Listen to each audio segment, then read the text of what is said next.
بسم اللہ الرحمن الرحیم۔ پہلا سوال ہے جی، امام مہدی کا ظہور کب ہوگا؟ امام مہدی کون ہیں اور کب دنیا میں آئیں گے؟ تفصیل سے بتا دیں۔ دیکھیں، ہمیں رسول اللہ صلی اللہ علیہ وسلم کی جو صحیح احادیث سے ملتا ہے وہ اتنی بات ملتی ہے کہ آپ صلی اللہ علیہ وسلم ہی کے نسب میں حضرت مہدی ہوں گے۔ ان کا نام آپ صلی اللہ علیہ وسلم کے نام جیسا ہوگا، قریش میں سے ہوں گے، اور جس دور میں آئیں گے وہ حضرت عیسیٰ علیہ السلام بھی انہی کے بعد فوراً نازل ہوں گے، اس دجال بھی اسی وقت ظاہر ہوگا۔ یہ تینوں چیزیں ایک ہی وقت پہ ہوں گی، دجال، حضرت عیسیٰ علیہ السلام اور حضرت مہدی۔ اور حضرت مہدی دمشق میں مسجد میں نماز کے لیے کھڑے ہوں گے کہ اچانک حضرت عیسیٰ علیہ السلام فرشتوں کے کندھوں پہ ہاتھ رکھ کے دمشق کے مینار پہ اتریں گے، پھر وہاں سے سیڑھیوں سے نیچے آئیں گے کیونکہ دارالاسباب میں داخل ہو چکے ہیں۔ حضرت مہدی ان سے کہیں گے کہ آپ نماز پڑھائیں، وہ انکار کریں گے۔ حضرت مہدی کی اقتداء میں حضرت عیسیٰ علیہ السلام نماز پڑھیں گے اور پھر دونوں کی اقتداء میں جہاد ہوگا۔ تو مجاہدین کے امام ہوں گے حضرت مہدی۔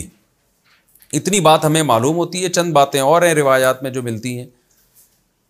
یہ ہمیں ڈیٹ نہیں بتائی گئی ہے، سن نہیں بتایا گیا، سال نہیں بتایا گیا۔ اس بارے میں صدیوں سے لوگ پیش گوئیاں کر رہے ہیں کہ فلاں سن میں آئیں گے، فلاں سن میں آئیں گے۔ بڑے بڑے لوگوں نے پیش گوئیاں کی ہیں جو 100% غلط ثابت ہوئی ہیں۔ تو اب بھی لوگ پیش گوئیاں کر رہے ہیں کہ 2025 میں آئیں گے، کوئی کہہ رہا ہے 2030 میں آئیں گے۔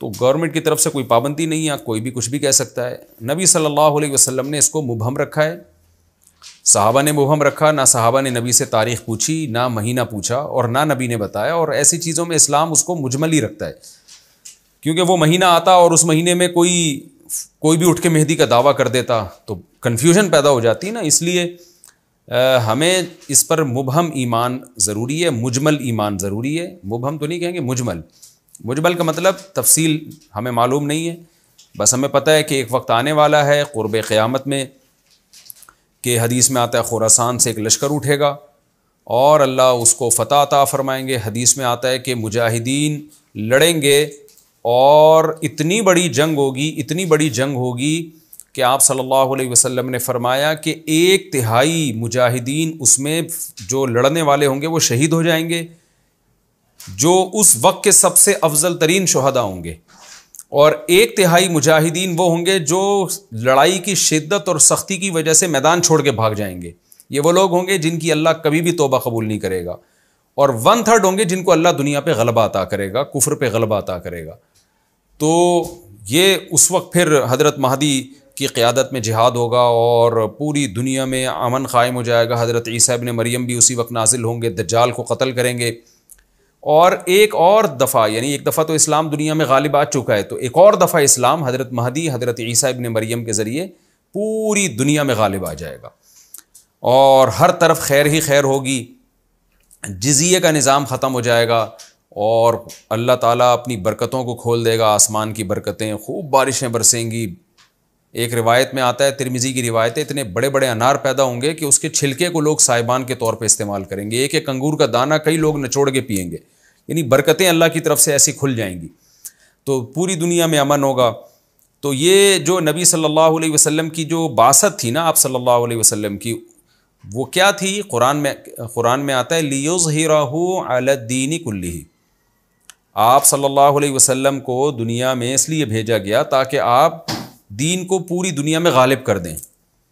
تو ایک دفعہ تو یہ بنو امیہ کے دور میں، اور بنو عباس، اور پھر خلافت عثمانیہ، یہ جو مسلمانوں کی خلافتیں چلی ہیں، تو بنو امیہ اور بنو عباس کے دور میں تو اسلام پھیل گیا تھا۔ پوری دنیا، جتنی بھی مہذب دنیا تھی اس میں اسلام ہی اسلام تھا، یعنی اسلامی حکومت تھی۔ سب مسلمان نہیں تھے لیکن حکومت اسلامی تھی، سب مسلمانوں کے زیر سایہ تھے۔ تو اللہ تعالیٰ اب پوری دنیا میں کیفیت کے لحاظ سے، کمیت کے لحاظ سے، کوانٹٹی کوالٹی دونوں لحاظ سے اسلام کو دنیا میں غالب کرے گا۔ اس کے لیے اللہ نے حضرت مہدی اور حضرت عیسیٰ ابن مریم کا انتخاب کیا ہے۔ اتنا ہمارا ایمان ہے۔ اب کیا ہوتا ہے کہ ہر تھوڑے دن میں کوئی مہدی اٹھ کے دعویٰ شروع کر دیتا ہے، اور تو امام مہدی سب سے پہلی بات یہ مجاہد ہوں گے، بڑی اہم ترین بات یہ ہے، اور انہی کے دور میں حضرت عیسیٰ ابن مریم بھی نازل ہوں گے، تو اور دجال بھی ظاہر ہوگا۔ تو اس لیے یہ تینوں چیزیں ایک ساتھ ہیں، اس لیے ان کو پہچاننے میں اہل اسلام کو دشواری نہیں ہوگی۔ حضرت مہدی کو تو لوگ خود تلاش کریں گے، ان کی علامتوں میں سے یہ بھی ہے، وہ دعویٰ نہیں کریں گے، لوگ اہل اللہ بزرگان دین علماء ان کو خود تلاش کریں گے، آج لوگ خود دعویٰ کر رہے ہوتے ہیں حضرت مہدی ہیں، میں حضرت مہدی ہوں، تو وہ دعویٰ جو کرے گا اس کا مطلب وہ تو ہو ہی نہیں سکتا. تو اس لیے ہمیں اس ٹاپک کو ختم کر دینا چاہیے، اس سینس میں کہ اس سینس میں ختم کر دینا چاہیے کہ جو دعوے کر رہے ہیں نا کہ کل آ رہے ہیں، پرسوں آ رہے ہیں، فلاں سن میں آ رہے ہیں، اس سینس میں اس ٹاپک کو ہمیں ختم کر دینا چاہیے. ہاں جتنا احادیث میں ہے اس کو بیان کرنا چاہیے. اور جو لوگ بھی خلاف سنت ہوتے ہیں وہ تو حضرت مہدی ہو ہی نہیں سکتے. آج تو مہدی ہونے کا دعویٰ ایسے ایسے پاگل فضول قسم کے لوگ کر رہے ہیں جو انسان ہونے کا دعویٰ کرنے سے پہلے ان کو سوچنا چاہیے کہ ہم انسان کے بچے بھی ہیں کہ نہیں. اچھا یہ بھی انہوں نے پوچھا ہے کہ کیا امام مہدی نبی ہوں گے؟ امام مہدی نبی ہوں گے یا صحابی؟ اس بارے میں وضاحت فرما دیں. نہ وہ نبی ہوں گے نہ صحابی ہوں گے، کیونکہ صحابی تو وہ ہوتے ہیں جنہوں نے اسی زندگی میں آپ صلی اللہ علیہ وسلم کو ایمان کی حالت میں دیکھا ہو. حضرت مہدی اور نبی کا زمانہ تو صدیوں کا فاصلہ ہے اس کے درمیان. تو نہ تو نبی ہوں گے نہ صحابی ہوں گے، نیک ہوں گے، بزرگ ہوں گے. بس مہدی کا معنی ہدایت یافتہ، سیدھے راستے پر ہوں گے.